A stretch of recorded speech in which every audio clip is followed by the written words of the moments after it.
Hello, this is Tom Rummage, manager of the Applications Engineering Department. Today we're going to talk about the Wheatstone Bridge and also the 2 versus 3 lead wire circuits and the applicability of each one. First thing, the Wheatstone Bridge. It's a lie. Mr. Wheatstone did not invent the Wheatstone Bridge.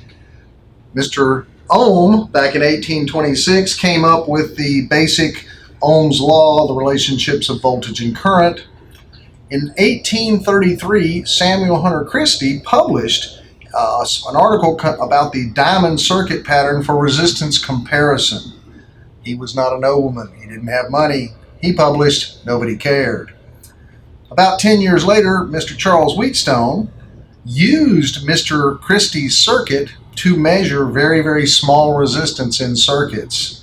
Mr. Wheatstone had money. He was a nobleman. Guess who got credit for the Wheatstone Bridge? So whenever anybody says Wheatstone Bridge, say liar and be ready to run because they may not understand the joke. Basically, this is your typical Wheatstone Bridge diamond circuit that you see in most publications. You'll notice there's an excitation and there's also a signal. E, large E for excitation, E sub O for output or millivolt per volt output. There are 4 resistors in the Wheatstone Bridge, and all those resistors are usually very stable, except for the one that is the strain gauge. That one reacts to strain with a resistance change, and by putting that in the appropriate arm of the bridge, we can look at and measure strain directly. If you look at the classic voltage divider circuit, R1 over R4, that voltage divider there, if R1 and R4 are the same resistances and R2 and R3 are the same resistances, then the voltage drop across R1 and the voltage drop across R2 would be identical, so the voltage potential at the Wheatstone Bridge here would be 0. We first want to identify, let's go back here. As I said before, we've got 4 resistors here, all of which are precision resistors, typical metal film for within the Wheatstone Bridge. We first want to define the corners of the Wheatstone Bridge. And a corner of the Wheatstone Bridge is defined where 2 resistances and either a power or signal lead come together. This is a corner, this is a corner, this is a corner, and this is a corner, because resistances and a signal or power lead come together at those locations. That's the definition of a corner. The excitation is usually noted as P plus and P minus, sometimes E plus and E minus, sometimes V plus and V minus, depending upon who wrote the book. The signal almost universally is going to be S plus and S minus, and that very rarely changes within the publications. Let's talk about an arm of the Wheatstone Bridge. An arm of the Wheatstone Bridge is the total resistance between 2 corners. So R1 would be an arm of this resistor. R4, R3, R2, noting that there is 4 arms in each Wheatstone Bridge, usually 1 active with a quarter bridge. Adjacent arms. If 2 arms are attached by either a signal or voltage lead, they are considered adjacent. And the reason we point this out is that adjacent arms subtract, and we'll talk more about that in just a little bit. If you look at the Wheatstone Bridge circuit, R1, the ratio of R1 to R4 should be equal to the ratio of R2 to R3 if you have a balanced Wheatstone Bridge. We typically introduce a strain gauge into one arm of that bridge, and it's going to typically be a 120 ohm, 350 ohm, or 1000 ohm resistance for stress analysis work, and that's placed in one arm of the bridge. And if we change that resistor, if you remember anything back from the gauge factor equations, if you have a gauge factor of 2.0 and a 120 ohm strain gauge, and you have a 0.24 ohm change in resistance, that's equal to 1000 microstrain. So if we started off with a strain gauge of 120 ohms and it increased to 124, we would have the equivalent of 1000 microstrain offset. If, however, the adjacent arm of the Wheatstone Bridge also changes that same amount, Like changes in adjacent arms cancel. Like I said, adjacent arms subtract. So if both arms were exposed to 1,000 microstrain in tension, like a beam in bending that you're pulling in tension rather than bending, those would cancel. If, however, you were to bend the beam, having one gauge on the top and one on the bottom, the gauge on the top would go up in resistance, this part of the arm. The gauge on the bottom would go down in resistance, and that would actually contribute more to the output of the bridge. This would be the equivalent of approximately 2,000 microstrain in tension. The rules of the Wheatstone bridge, again, adjacent arms subtract, and in quarter bridge that can be helpful, and opposite arms add. We'll talk about those further on when we talk about the Wheatstone bridge further. The two-wire quarter bridge circuit. Now, there are two camps in terms of lead wires. There's the two-wire people who love the fact that they only need to have two lead wires, and the three lead wire people who say there's a good reason for having a third wire. Let's talk about the two-wire quarter bridge circuit first. First, we're going to identify the corners of the Wheatstone bridge. And remember, we said a resistor and a signal lead, resistor, power lead, resistor, resistance, power lead, resistor, signal lead. So those are our corners of the Wheatstone bridge.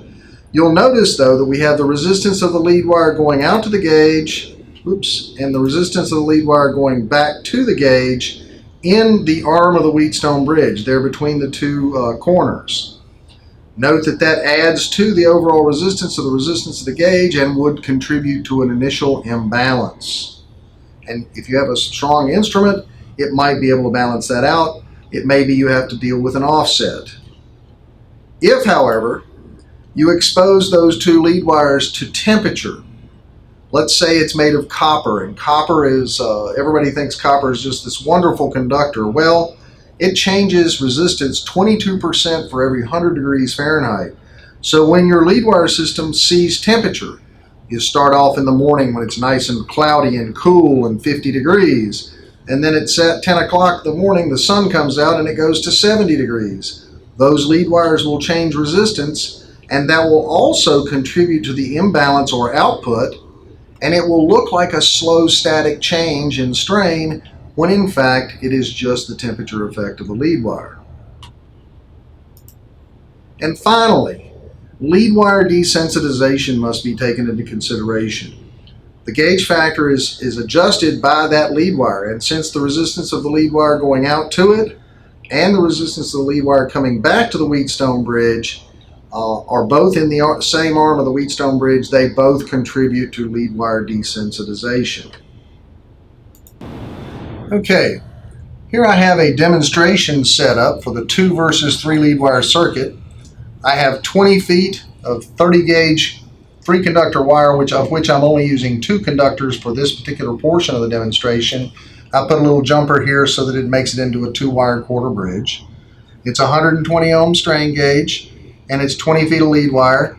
And if you look at this from a standpoint, the initial imbalance of this 20 feet of lead wire would be nominally around 17,600 microstrain. Let's see what it turns out to be. So here we go. Let's look at this 2-wire quarter bridge demo.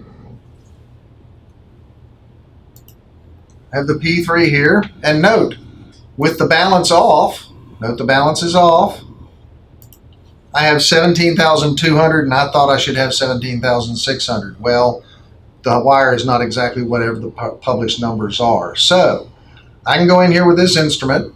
It's a very, very powerful instrument. I can auto balance that, balance out that 17,000 microstrain. But remember, we talked about temperature sensitivity of the 2 versus 3 lead wire system. The 2-wire, if I take my hand and I'm going to wrap it around this conductor, now my hand is probably around 85, 86 degrees Fahrenheit, and I'm only warming up the outside conductors of this bundle of wire. And if you look at the display, it's already at 100 microstrain of an offset. That sun came out and it's warming up, okay? This looks just like a static change in strain. and you couldn't tell the difference between this and a static change in strain, but it has absolutely nothing to do with active strain. Okay? Now let's talk about the 3-wire quarter bridge circuit. Demonstration of the 3-wire quarter bridge. Let's look at the explanation of it first. First, we've got the resistance of the gauge over the R4 or the adjacent resistor. And if I look at this from a standpoint of setting it up as a 3-wire, now I've got a resistance of this lead wire between P plus the corner of the Wheatstone bridge. Look, it's moved. Resistor, resistor, corner. Resistor, resistor, corner. Resistor, resistor, corner. So now instead of having the corner in here at the Wheatstone bridge, it's now been moved out to the gauge site. This takes RL, the red one, and RL, the black one, and puts them into adjacent arms of the Wheatstone bridge. Now, those of you who are concerned about the S- lead and its resistance and its contribution or lack thereof to the output, this instrument is going to be a high impedance device, and therefore very little or no current will flow through S-, so there will be no voltage drop. Now, remember we talked about the 2-wire circuit, lead wire temperature being sensitive.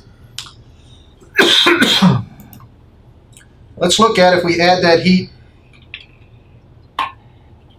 to the 3-wire quarter bridge. Same copper lead wire, same 22% for every 100 degrees Fahrenheit change, but now this lead wire and this lead wire are in adjacent arms of the Wheatstone bridge. And so as their temperature changes, they will have little or no effect on the Wheatstone bridge. Now, I'd love to tell you with a 3-wire quarter bridge circuit that we're not going to have any lead wire desensitization, but I'd be lying. If you look at lead wire desensitization, now the lead wire resistance that's in series with the active gauge is now just the single lead as opposed to both leads going out and back. So instead of having the lead wire desensitization that is in both arms, you only have the lead wire in one, so you've halved the lead wire desensitization. Now let's look at that same demonstration with a 3-wire quarter bridge. First, I'm going to go ahead and turn off the balance as before.